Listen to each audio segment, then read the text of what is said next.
What's up everyone, and welcome back to the Bold and the Beautiful 24 official channel. Before we begin, please hit the subscribe button today. Let's get started. In Italy, Brooke and Nick meet up, and Lee's shocking secret is revealed. In Italy, Brooke, Ridge and Eric enthuse about the beauty of the Amalfi coast as they drive to the hotel. As they approach, fans wave and Eric laughs. Let's make some memories. After being escorted into the hotel and taken to the rooftop for a reception, they are shown around Naples. They are in awe of the view and can't wait to experience Italy's magic. On a dock, Nick is greeted by a man, who points out his boat and Luigi, who is working on it. Nick reminds him it needs to be ready, he has something very special planned. Luigi receives additional instructions, and the host inquires about Nick's day plans. It's a trip to a magical place, where if you kiss your loved one there, your love will have eternal life.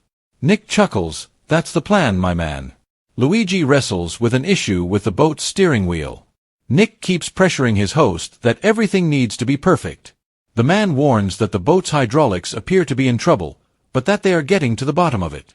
Once the man walks off, Nick looks up and sees Brooke at her rooftop reception. He muses, time to let the fun begin. On the roof, Brooke, Ridge and Eric greet some guests, and Eric thanks everyone for being there, and they all raise their glasses. Salute. Ridge looks out at a maroon ship and then rejoins Brooke and some guests for a selfie. He then excuses himself. When Nick shows up, Brooke gasps in surprise as Eric plans to go to Capri early in the morning. "Ciao, Bella." Nick asks Brooke to have a little fun. She thinks she can squeeze it in. He will not accept a negative response. She laughs, "Okay. It's a date," Nick declares.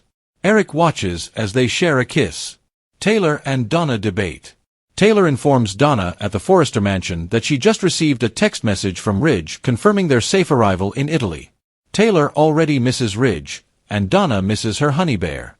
They wish they could have tagged along. Taylor says they will next time, when it's not a work trip.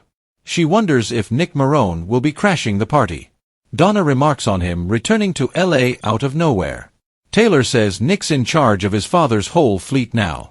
They recall him coming into their lives because of a shipwreck and remember his boat, the Shady Marlin. Taylor wonders if that's where Brooke and Nick got married in the end. It's too bad it didn't last. Donna asks if she really thinks they could have a future. Taylor says he came back just to see her. Donna's not sure Brooke would go down that road again. She wants her sister to be content, but she and her sister are both aware that only one man can make her happy. Sorry. Donna wonders if Nick really cares that much about Brooke, or if Taylor is just making up this story. Taylor says she spoke to him herself. Donna shrugs that Brooke is loved by every man, including Eric, her husband. Taylor insists Ridge isn't. On the trip, she is certain that he will not have time for any of Brooke's games. Donna speculates that she hopes Nick will divert her attention. Taylor shrugs that he's always up for an adventure. She trusts Ridge, but is willing to bet Brooke will make a move. Donna defends her sister, but admits she's right about Nick being quite the catch. Taylor's sure Brooke will find him irresistible. Donna wonders if he'll make Brooke his personal business in Italy. They go over Taylor and Nick having in common that they both want Brooke to let go of Ridge. Taylor truly wants the best for her. If Donna marries Nick, Donna wonders if Ridge will be bothered. Taylor asserts that he has moved on. Maybe Donna should get behind a Nick/Brooke reunion. Donna says he's not her first choice. Taylor says that's too bad. Ridge isn't an option. Brooke might be able to settle down with Nick. What's Lee up to? Finn calls Lee, who is walking by his office carrying a box, at the hospital. She declares that she will be taking a leave of absence. Finn frowns. She loves her job and hates not working. What is all this about? Lee claims she's tired. After Luna's death and learning what Poppy did to him, she just needs some time. Finn questions his mother, but she keeps saying, "It's time." She turns the conversation to Steffi, also taking some time away with the kids. Finn understands, but he misses them a lot. He keeps reminding himself how lucky he is that she's safe. Luna almost made it, so I'd never see my wife again. Lee hedges that she'll be gone as long as she needs to be. She's not yet figured out if she'll stay in town. Finn chuckles at the idea of her getting rest and reading. It's very unlike her to take a vacation on a whim. Lee says she's burnt out and tells her son not to worry about her. Finn, I need to take care of something. Something I needed to do a long time ago. Lee's shocking secret. Later, Lee carries her box into a home office and sets it down. Opening the lid, she pulls out medical supplies. Lee then pulls a curtain aside and a hospital bed is revealed. In it lies Luna. Steffi gone, Nick's Italian proposal, and Lee's secret. The bold and the beautiful Lee Finnegan takes leave from the hospital to care for Luna Nozawa. John Finn Finnegan explains that Steffi Forrester Finnegan left town. Plus, Nick Marone proposes in Italy. Italian arrival. Eric Forrester, Ridge Forrester, and Brooke Logan arrive at the hotel. They toast, and Eric declares let the magic of Italy begin. Ridge sees a boat belonging to the Marone as they look out over the water. Ridge storms off after Brooke snaps a photo of them all together. Eric works for Ginge. Fans might recall that Ginge appeared several months ago as R.J. Forrester's childhood friend and Forrester Creations intern. Nick Marone's proposal. Over at the harbor, Nick's boat is still being worked on. The seaman is planning something significant. Nick has a box for his engagement ring. Brooke is taken aback by Nick, who hopes she will take time for him. As they kiss, Eric frowns. Donna Logan Forrester's honesty. Donna Logan Forrester and Taylor Hayes talk. The brunette wonders if Nick will end up crashing the party. They take a walk down memory lane and discuss when they first met Nick. Taylor wonders if Brooke and Nick will ever get together. Brooke will only be happy with one man, despite Donna's suggestion. Of course, Donna is referring to Brooke's destiny Waffle King Ridge. Taylor suggests that Donna join Nick and Brooke because Ridge is no longer available.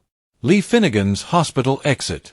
Over at the hospital, Bold and the Beautiful recaps note that Lee explains to Finn that she's taking a leave of absence. Finn knows his mother loves working too much. What's really going on? Lee needs to take some time, and it's been years since she's taken a break. Finn brings up Steffi going out of town with the kids for a while. The younger doctor tells his mother that he really misses Steffi. Lee isn't sure if she's leaving town or not. Although Finn appears to be worried, his mother reassures him. She insists that she really just needs time to process everything that's happened. She then dashes off when she suddenly has to take care of something. In a suite, Lee unpacks medical equipment. The doctor checks the four and the patient's vitals. Luna Nozawa happens to be the patient. In the shimmering beauty of southern Italy, beneath the azure skies and along the rugged coastlines of Amalfi and Naples, a tangled web of love, secrets, and past regrets began to unfurl like a slow-burning fire on the Bold and the Beautiful. The arrival of Brooke Logan, Ridge Forrester, and Eric Forrester was nothing short of regal. Fans cheered, cameras clicked, and champagne glasses clinked in honor of new memories to be made. On the hotel rooftop, with the sea breeze carrying promises and the sun casting golden hues on elegant faces, Eric declared, "Let's make some memories." And oh, would they ever, because just beyond the wine and laughter was a secret that was about to break trust, change love, and change the Forresters, Logans, and Marone's future. Brooke's heart pounded not only because of the Italian romance in the air, but also because she saw a familiar face as she took in the magnificent views of the Amalfi coast. Down below on the dock stood Nick Marone, the rugged sailor who had once held her heart and whose return to her life had reignited embers she thought long buried. Nick was not vacationing in Italy. He was thinking of something. Something permanent. A lasting impression. He oversaw last-minute repairs on his yacht, the Shady Marlin II, while concealing an engagement ring and planning a proposal on waters renowned for sealing eternal love.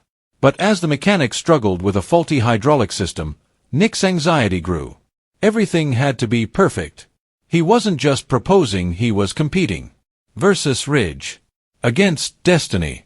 Ridge, back on the rooftop, was unable to ignore the gleaming Marone vessel in the distance. His mood subtly shifted. When he went back to Italy, he had hoped to rekindle the relationship he had with Brooke. However, it appeared that fate had invited another man to the party. As Eric charmed guests and Brooke laughed for the cameras, Ridge's gaze remained fixed on the horizon. Nick arrived at the reception with his trademark smirk and a smooth, "Ciao, Bella," just as his thoughts were racing. Tension rose throughout the room. Brooke immediately agreed to have a little fun with him after blinking in surprise and delight. The spark was rekindled with a kiss, and Eric quietly observed it all with a look of concern on his face.